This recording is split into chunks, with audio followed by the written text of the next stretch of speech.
आता पाहूयात बातम्या विस्तारानं। बातमी आहे पंढरपूरमधून। विठ्ठल रुक्मिणी मंदिराला आकर्षक सजावट करण्यात आली आहे। भाविकांनी नववर्षाच्या निमित्तानं दर्शनासाठी मंदिरामध्ये मोठी गर्दी केलेली आहे।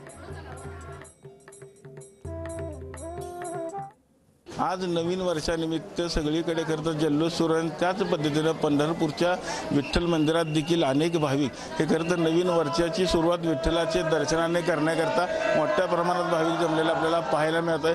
आपण जर बघितलं तर त्याच निमित्तानं खरं विठ्ठल मंदिरामध्ये आज आकर्षक अशी फळाफुलांची सजावट देखील करण्यात आलेली आहे। आपण जर बघितलं तर जवळपास 1 टन फळाफुलांचा वापर करून ही सजावट करण्यात आलेली आहे। यामध्ये सफरचंद असेल, अननस असेल, डाळिंब असेल, असे जवळपास 7 ते 8 प्रकारची फळं, त्याचबरोबर 8 ते 9 प्रकारच्या फुलांनी देखील याची सुंदर अशी सजावट केली आपल्याला पाहायला मिळत आहे। विठ्ठलाचा गाभारा असेल, सोळखांबे असेल, चारखांबे असेल, अशा देवाच्या विविध भागांना सुंदर अशी आकर्षक फळांची सजावट केली आपल्याला पाहायला मिळत आहे। विशेष म्हणजे आळंदी येथील जे विठ्ठल भक्त आहेत प्रदीप ठाकूर यांच्या वतीने खरं तर आज सजावट करण्यात आलेली आहे। आपण जर बघितलं तर संपूर्ण मंदिर हे आकर्षक फळाफुलामध्ये अतिशय सुंदर असे दिसत, त्यामुळे देवाचे जे देखणं रूप आहे ते देखील असे ते ह्या फळाफुलांच्या सजावट सुंदर असे दिसलेलं आपल्याला पाहायला मिळत आहे।